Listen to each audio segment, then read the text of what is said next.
Hi guys, happy Saturday. Recording day for me just kind of varies. It's whenever I get a free chance. So here it is, Saturday, about 5 o'clock in the evening. William's making some awesome chicken taco bowls for dinner. He's going to be recording that. We went to the casino today. He did really well. I was kind of impressed. I didn't do good, but he did good, so whatever.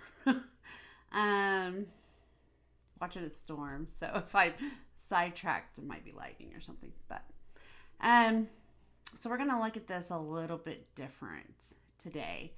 We talked about everything that you can do. We talked about some coping skills to try to get you through the hard times. But let's talk about those hard times. Let's talk about those times that you're just done. And what do you do? And how do you be okay with that? Like, it's hard. We often beat ourselves up.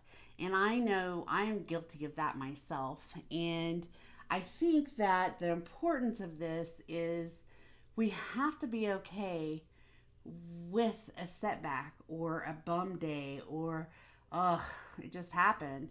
We cannot beat ourselves up over things that are happening that, let's say you've had a really busy week and you're tired and you just go home and you want to watch TV and eat a pizza and you're trying to lose weight and that pizza's really not in your meal plan because carbs.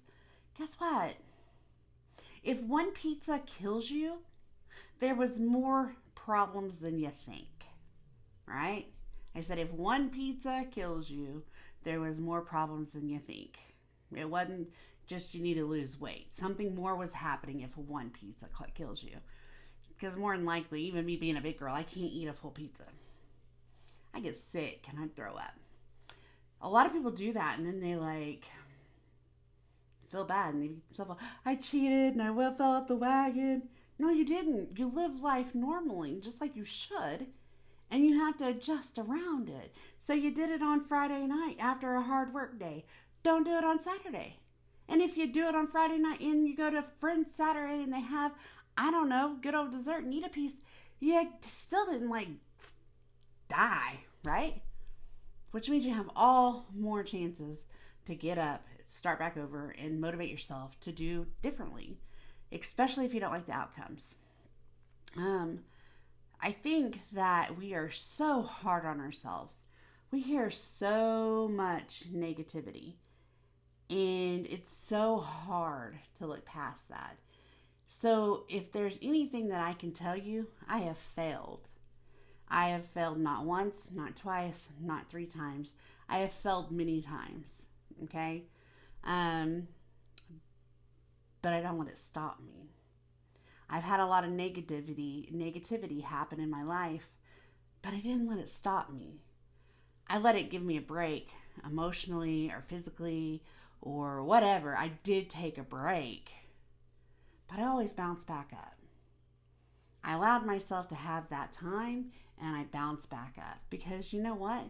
That little setback doesn't define who I am.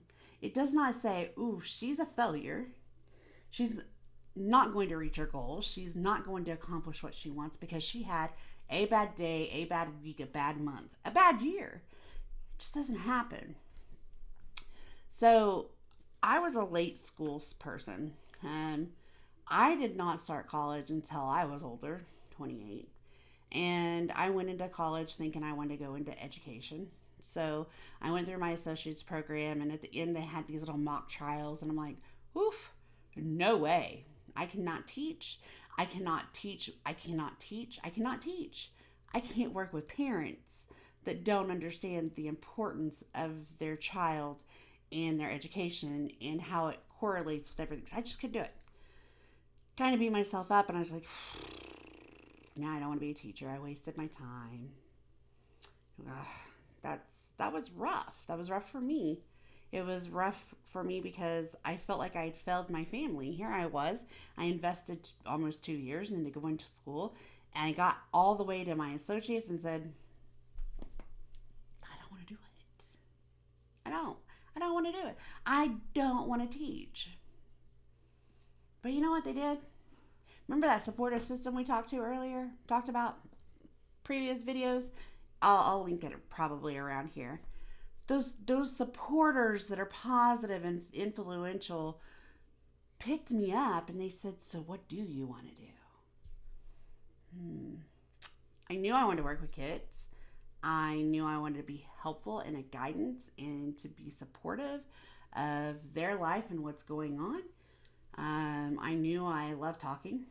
That's why I'm doing these videos. I love talking. So it was at that point. I'm also going through having a new stepchild who has severe ADHD. Severe. So everybody says, okay?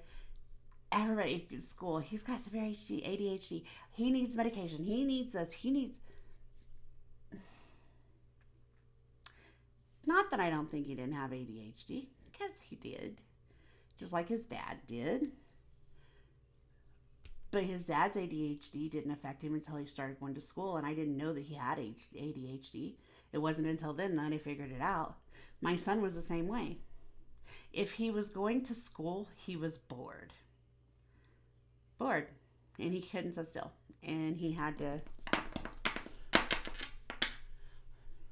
What are you doing? What are you doing? He had to be in everything but the important stuff. So I started diving into the ADHD and I started talking to my primary physician and I just kind of dove in and I said, you know what? I want to be an advocate because I think he can. I think he can do life just fine if he has the right support. And how better to support him than to know or be educated about options, what he needs to do work on, how we can help train him to do something different. Medication wise, do I want him to be on medicine? What avenue do we take? Like there was so much involved with that. And I'm like, I think I'll be a counselor. And I've loved it since. I hit hard back into school. I went in and got my bachelor's in psychology. Life was great. Okay. Looked around, signed up, got into my master's program. Guess what? I had a 4.0 degree or grade. Even in the classes that I thought I hated, I still hadn't ruined that because even though I hated it, I gave my all. I was motivated to complete it. Okay. So here I am. I've carried a 4.0 all the way up into my bachelor's. How did I do that? I was not good in school. I was not the smart person at all. I didn't care. I had no worries other than to survive because life was a little challenging when I was in junior, senior years. So here we are. Signed up for my master's program. Me and my husband at the time had talked and he's like, yeah, go do it. All the while, not even, I don't know, a year in, we got divorced. It was a painful divorce, y'all. It was hideous how devastating that was to me. And for the first time in my college life, I got like a 8 GPA. It killed me. It crushed me. And 2 semesters were really just, it was horrible. Going through the transition, just the emotional stress, everything was just kind of adding up and it was hard. My mom wasn't living here at the time. Becca, that's when I got my kiddo. She came and lived with me starting then. She kind of was my positivity. Like she gave me my motivation again because she knew I could do anything I needed to do because I loved her and she knew that my love was unconditional. So it just kind of fed me. It fed my fuel and I was able to bounce back and get back into the swing.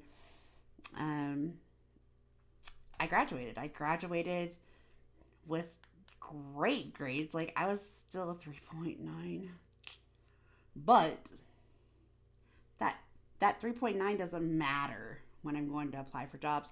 Nowhere do they say, what was your GPA? Nowhere. But they do know that I finished my courses. They finished my class. They know that I got my master's degree in counseling and psychology. Period. That's all they know. That's all they asked for. That's all they cared about. They asked about my grades, or not my grades, my courses, what I completed and what my internship was like. Nothing about my GPA. So, though I had so many challenges and so many setbacks, it was through those challenges and setbacks that kind of motivated me and pushed me through the final hump of finishing school. And I didn't only finish school, I finished school with flying colors. Kind of a funny story. I thought I only had one more class, and I'm in the last class, and I thought I was going to be done. And they emailed me, and they're like, by the way, you have another semester. You have to complete this class. And I'm like, shh. Okay. I had already ordered my cap and gown. I had already told my mom I'm graduating. Everything was already in process. But thankfully, everything came around. Again, another challenge that we overcame, and I motivated myself just to keep going. Keep going, Diane. It's going to be all right. So, no matter the day, as long as you don't stay there, as long as you don't stay in your sadness, stay in your anger, stay in your frustration, stay in the bad, and you can find something to pull you through, pat yourself on the back. You've been through a lot. You've overcame many challenges, and you're still motivated to do something better. How amazing is that? So when you're down, or when you see somebody that's down, watch your words. Don't come at somebody hasty. You didn't do that right, or you should have done this. You could have done this. They could have, but they didn't.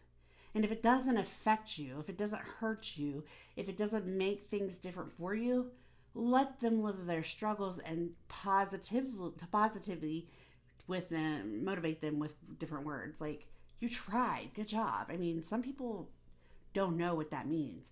You tried, because that means we recognize that they might not have won, or they didn't lose the pound, but good job.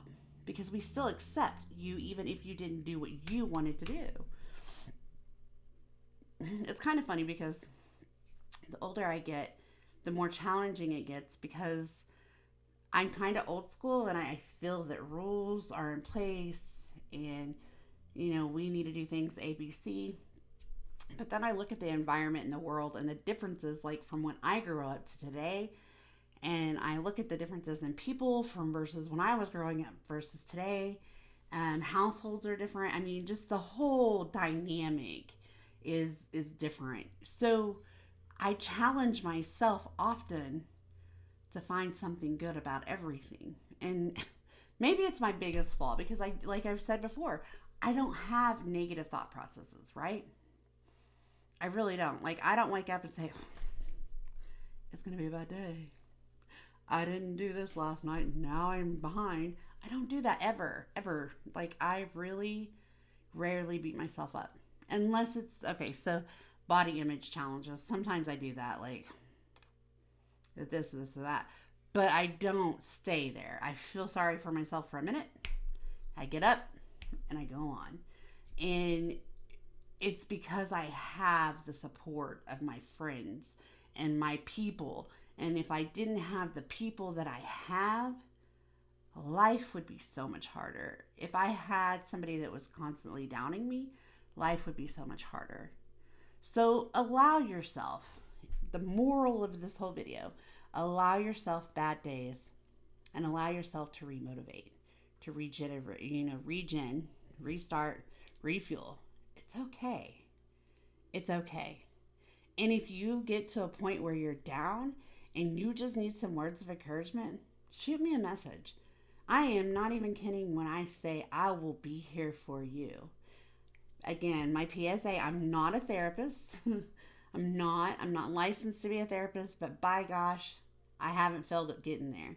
So I'm still on track to test and be a therapist, a licensed professional counselor. And when that happens, y'all will be the first, well, probably not the first, I'll be honest, but really close to first, because I'm going to keep myself motivated to do that. But for now, I just want to close this by saying, allow yourself to have a bad day. Just don't stay in a bad day. Motivate yourself to think differently, change what you're doing, and do what you need to do. So again, I hope you guys will like and share and subscribe. Subscribing would be great. I'm going to be continuing our conversations. Maybe I'll not just say motivation, but everything in life is a motivation. Everything we do almost takes motivation. I mean, whether it be get up out of bed, lose weight, go to work, work through hard times, all of it takes motivation. So that's why this topic is what it is. It's the motivation for life, how we keep going, what we need to do, the tools that we need in our tool bag. So please, again, like, share, subscribe, and I will be back at you with some more content soon. Thanks, guys.